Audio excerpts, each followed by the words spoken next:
Hi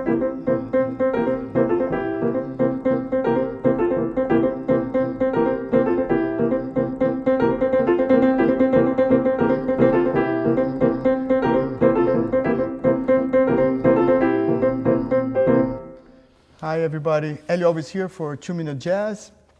On the Baião rhythm, Baião rhythm is a rhythm from northeast of Brazil and has this basic pattern played by percussion instruments and accordion. That's a very important for this particular style. And a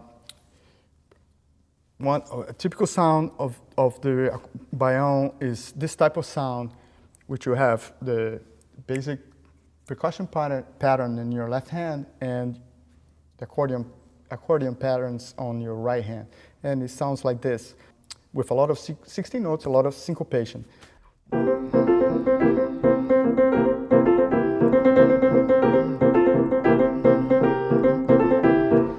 Another one will be this one.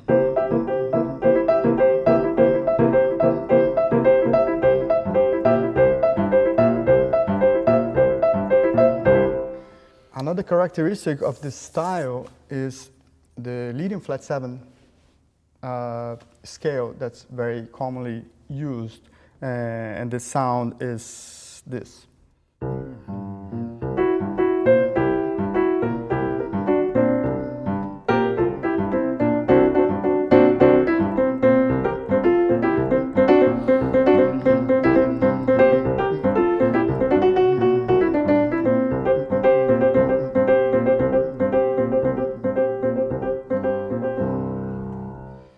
Thank you very much for listening. Happy practice. See you soon.